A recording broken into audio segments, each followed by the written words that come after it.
The wind cut through the midnight silence of the financial district, a sterile canyon of glass and steel where the temperature seemed to drop 10 degrees the moment the sun retreated.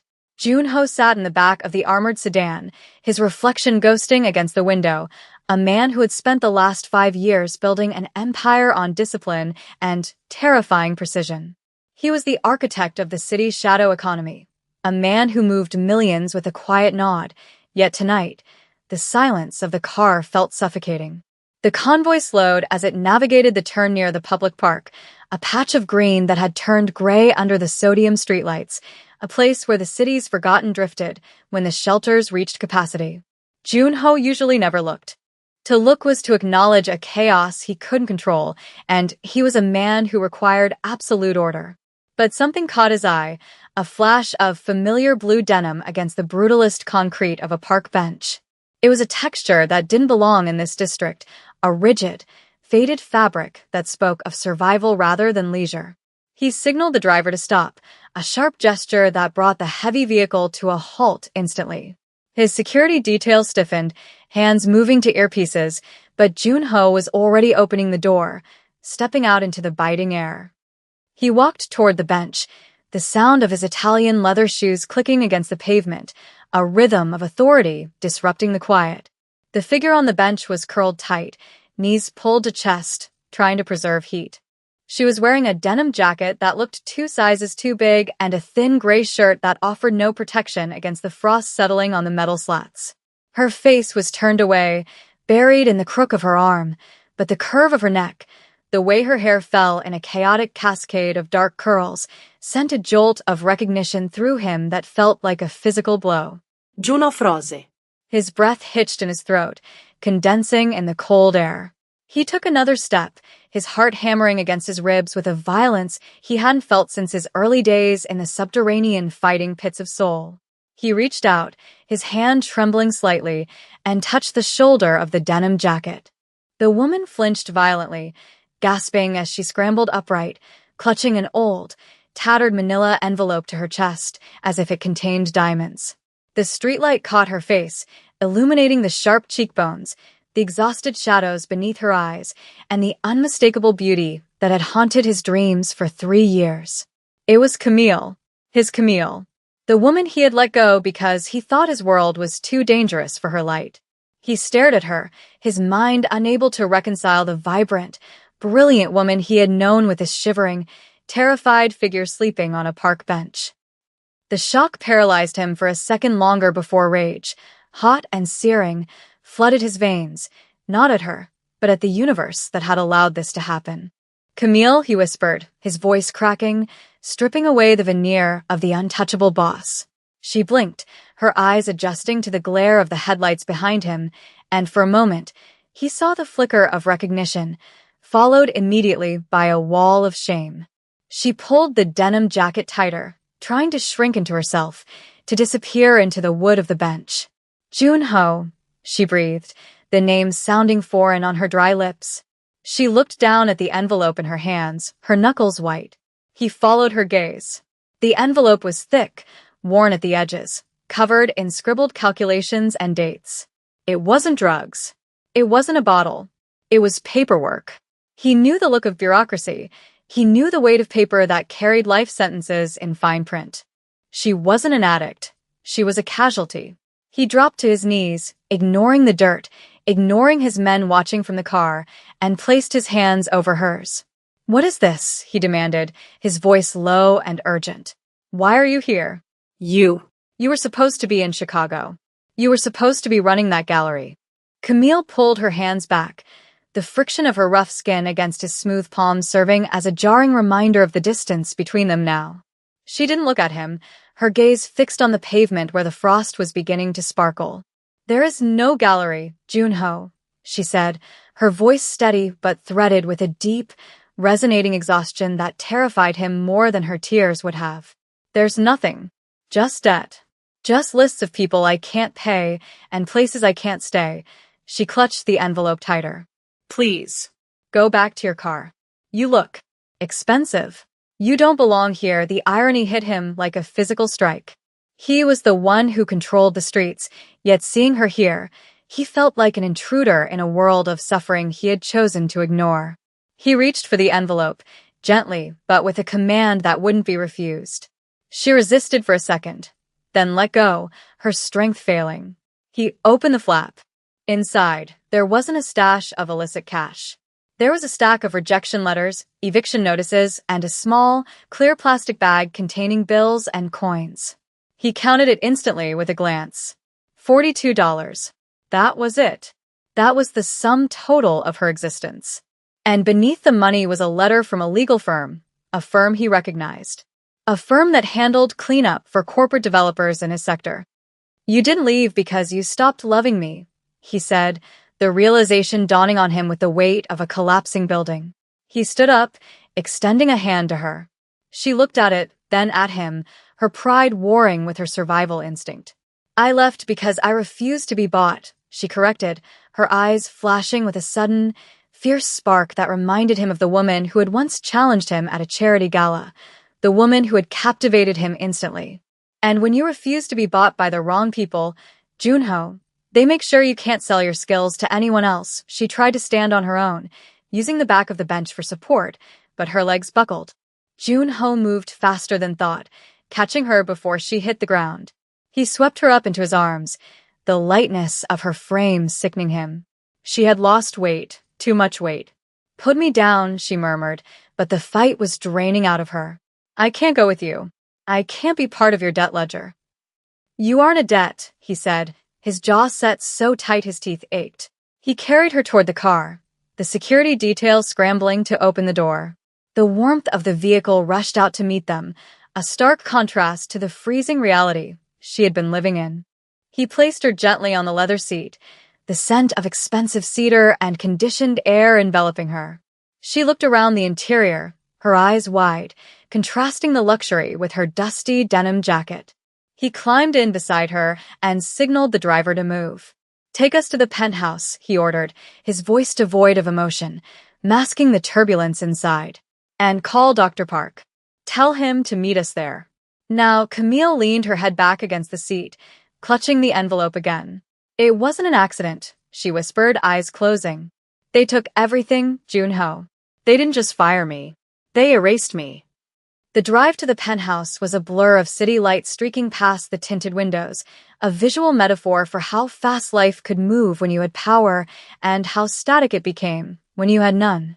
Junho watched her sleep, her breathing shallow and uneven. He picked up the envelope she had finally released in her exhaustion. He turned on the reading light, the beam cutting through the gloom of the cabin. He began to read, really read, the documents she had been guarding. The first was a termination letter from a logistics company, a subsidiary of a conglomerate he did business with. The reason cited was gross misconduct, a generic label that acted as a death sentence for a career. But attached to it was a handwritten note, a photocopy of a ledger she must have stolen or preserved. It showed discrepancies in housing allocations, safety violations that had been signed off as compliant. She had tried to report it. She had tried to blow the whistle.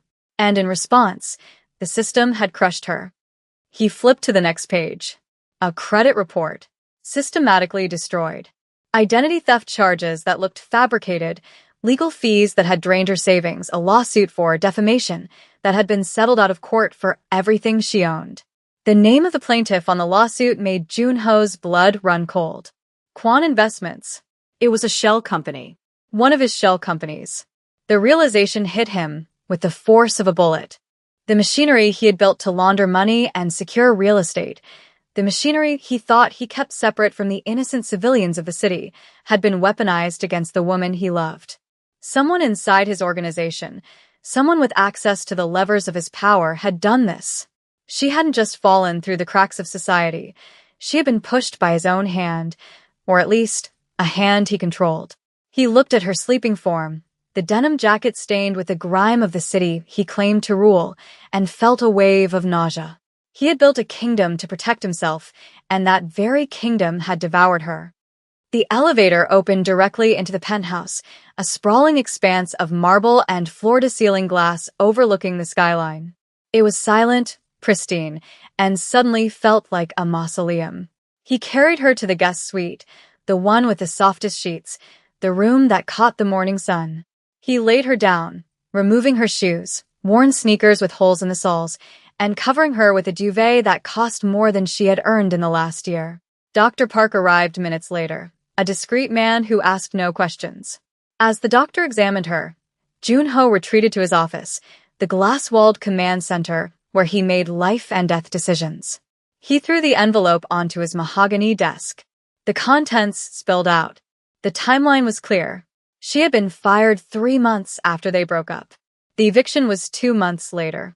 The denial of unemployment benefits, the blocked bank accounts, it was a surgical dismantling of a human life. He poured himself a drink but didn't drink it. He stared at the amber liquid, seeing the reflection of a monster. He had thought leaving her was the noble choice, that his absence would keep her safe from his enemies. Instead, his absence had left her vulnerable to his own system. The door to the office creaked open. It wasn't the doctor. It was Camille. She was wrapped in a silk robe he had left for her, looking small but standing upright, her hand gripping the doorframe for support. "You know who they are," she said. It wasn't a question. It was an accusation. "I saw the logo on your laptop screen when we walked in. The crest. It's the same one on the eviction notice." Her voice was trembling, not with fear, but with a righteous, burning anger. "Did you do it? Did you hate me that much?" "No," Junho said, the word escaping him like a plea. He walked around the desk, stopping a few feet from her, terrified to bridge the gap. "I didn't know. I swear to you, Camille, I didn't know." He gestured to the papers. This is a rot, a disease in my house. I thought I was protecting you by staying away." She laughed, a dry, humorless sound that cut him deeper than a knife. "Protecting me?" She stepped into the room, her eyes locking onto his. "You built a world where money is the only god, Junho. You empowered men who treat people like line items. You don't get to be shocked when that machine starts eating people you care about. You don't get to play the savior now just because you found me on a bench. I am not a stray cat. I am a consequence. I am what happens when men like you look away." Junho stood in the silence of her verdict. She was right. He had delegated the cruelty, outsourced the brutality of his business to lieutenants and lawyers, washing his hands of the specific sufferings while reaping the general profits. "I will fix it," he said, his voice dropping to a dangerous register, the tone of a man declaring war. "I will burn it down if I have to. I will find the name on this paper, and I will make them pay for every second you shivered on that bench." He reached for his phone, ready to rain hellfire on his subordinates. "Stop," Camille commanded, her voice surprisingly strong. She walked over and placed her hand over the phone, preventing him from making the call. "If you just kill someone or fire someone or throw money at me, you haven't fixed anything. You've just balanced a ledger." She looked down at the papers on the desk, then back up at him, her dark eyes demanding something harder than violence. "There are others. The building they evicted me from, it wasn't just me. It was 20 families. The safety report I refused to sign? That warehouse collapsed last week. 3 workers are in the ICU. If you want redemption, Junho, you don't get to just save the ex-wife you still find attractive. You have to save them all. You have to use this." She gestured to the opulent room. "To undo what you did." The challenge hung in the air, heavy and suffocating. It was a demand for a transformation he wasn't sure he was capable of. He was a mafia boss, not a saint. But looking at her, seeing the steel in her spine that the streets hadn't been able to break, he knew he had no choice. The romance wasn't in the rescue. It was in the reckoning. He slowly pulled his hand away from the phone and looked at her. "Tell me everything," he said, pulling a chair out for her. "Start from the beginning. Names, dates, locations." The sunrise broke over the city not as a symbol of hope, but as a harsh interrogation light, exposing the sprawling maps and documents that now covered every inch of the mahogany desk in the penthouse. They had been working for 6 hours straight, a feverish excavation of the truth that had buried Camille. The room smelled of stale coffee and the ozone scent of overheating printers. Junho watched Camille from across the desk. She had finally stopped shivering, wrapped in a cashmere blanket he had draped over her shoulders, but her focus was razor-sharp. She was highlighting names on a spreadsheet, the roster of the evicted, the injured, the silenced. It was in this quiet chaos that the distance between them began to close, not with grand gestures, but with the soft, terrifying intimacy of shared burden. He saw her rub her eyes, the fatigue etching deep lines into her face, and without a word, he moved to the small kitchenette, preparing a cup of tea exactly the way she used to take it, plenty of honey, a dash of cinnamon. When he placed the mug near her hand, her fingers brushed against his. The contact was electric, a sudden grounding wire in the storm. She looked up, her guard lowering for just a fraction of a second. "You remembered," she said softly, her voice raspy from reading legal codes aloud. "I remember everything," Jun-ho replied, his voice barely above a whisper. He didn't pull his hand away immediately. Instead, he let his thumb graze the rough skin of her knuckles, a tactile reminder of the hardship she had endured while he sat in air-conditioned boardrooms. "I remember the way you pace when you're thinking. I remember that you hate the cold. And I remember that you never give up, even when you should." He walked around the desk, kneeling beside her chair so he wasn't looming over her. The power dynamic had to be dismantled here, in this room, before they could face the world. "Camille," he said, looking at the spreadsheet where she had circled the name Director Kong. "This man. He runs the logistics division. He's been with me for 10 years. He was at our wedding. The admission tasted like ash. He did this to you to cut costs by 4%. That was the price of your life." A margin error. Camille turned the mug in her hands, the warmth seeping into her palms. She looked at him, not with the anger of the night before, but with a sorrowful clarity. "He didn't do it because he hated me, Jun-ho. He did it because the system you built rewards efficiency over humanity. If we go into that room today, you can't just be the boss.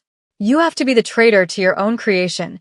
She leaned forward, her forehead resting against his for a fleeting, desperate moment. "Are you ready to lose their loyalty to gain my forgiveness?" The boardroom of Quan Investments was a fortress of silence, soundproofed against the noise of the city below.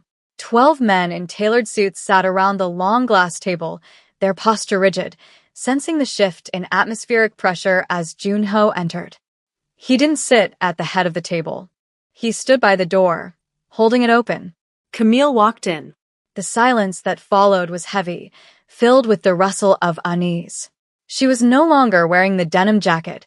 She was dressed in a sharp, slate-gray suit Jun-ho had delivered, but she wore no makeup to hide the exhaustion. She looked like a specter of accountability.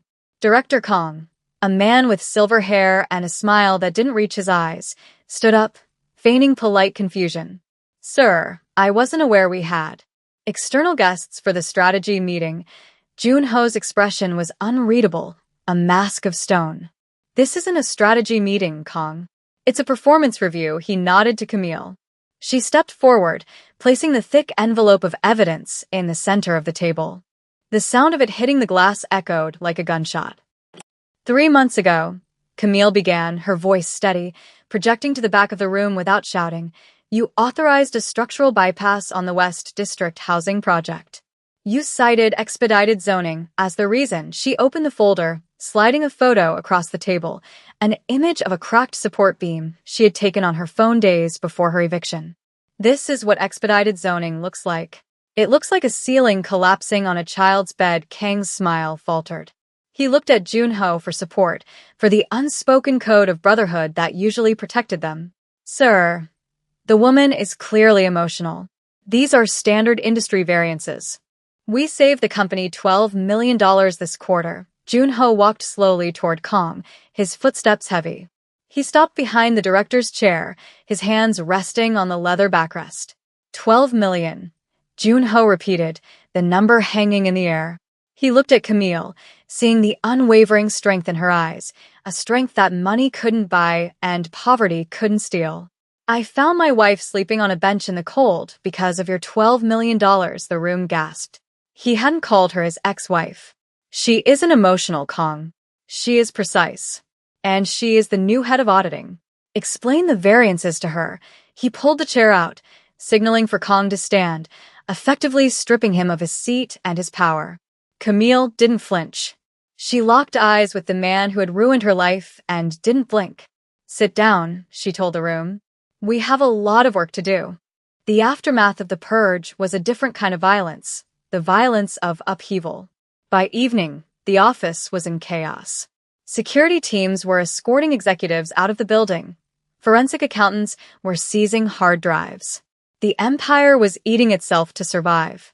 In the eye of the hurricane, Junho found Camille on the balcony of the penthouse, staring out at the city grid. The wind was whipping her hair, but she didn't seem to notice. He approached her slowly, carrying 2 coats. He draped one over her shoulders, his hands lingering there, pulling the fabric tight to shield her. The adrenaline of the confrontation had faded, leaving them both raw and exposed. They're going to come for you, she said, her voice lost to the wind. Shareholders. The other families. You broke the code.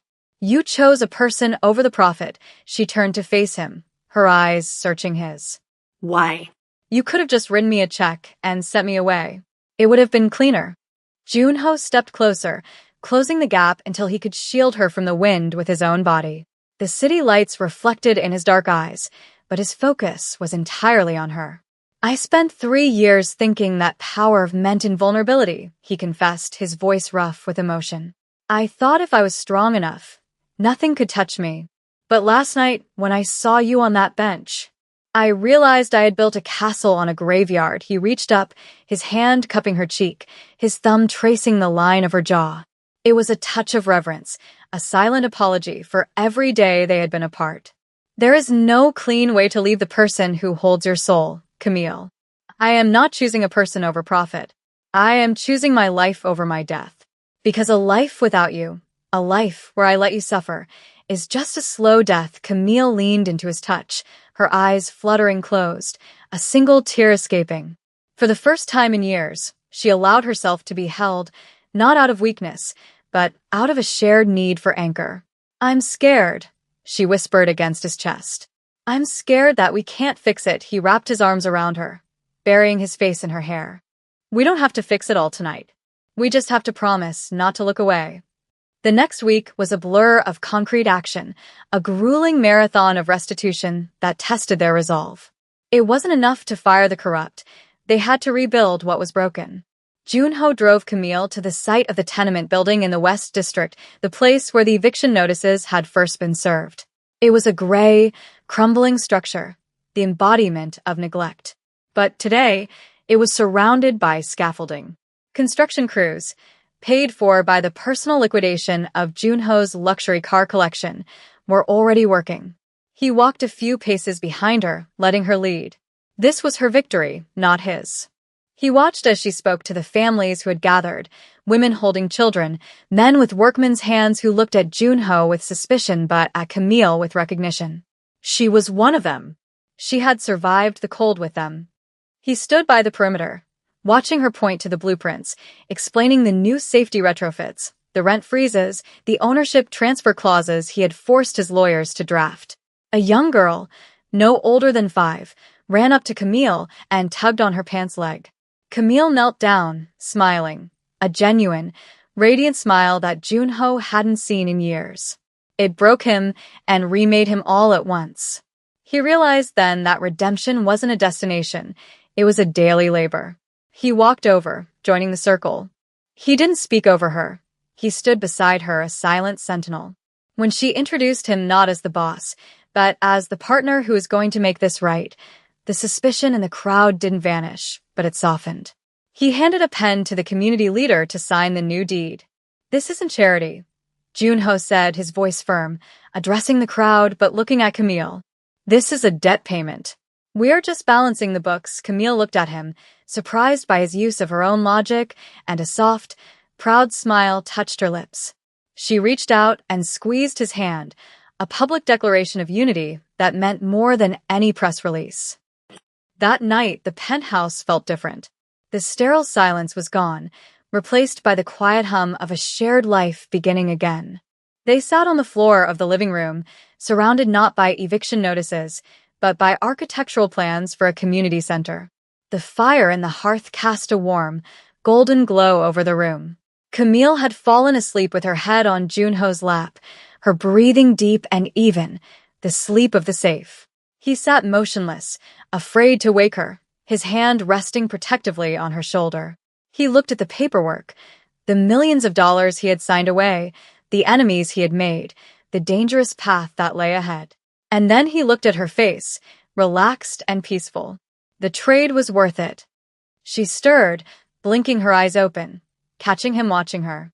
"You're staring," she murmured sleepily, shifting to look up at him. "I'm memorizing," he corrected, brushing a curl away from her forehead. "I want to remember what it looks like when you're not afraid." She sat up slowly, turning to face him, the firelight dancing in her eyes. "I'm still a little afraid," she admitted, her hand finding his. "The world is still hard, Junho. And you. You still have a lot of shadows to outrun," he nodded, accepting the truth of it. "Then we run together," he said. "No more separate worlds. No more protecting you by leaving you." He leaned in, and this time there was no hesitation. He kissed her, not with the hungry passion of their youth, but with a slow, deliberate tenderness, a kiss that tasted of second chances and ironclad promises. It was a seal on a new contract, one written not in ink, but in action. As they pulled apart, resting their foreheads together in the quiet warmth, Camille whispered, "Okay, we run together." And for the first time, the Mafia boss didn't feel like a ruler of a kingdom, but a man who had finally found his home.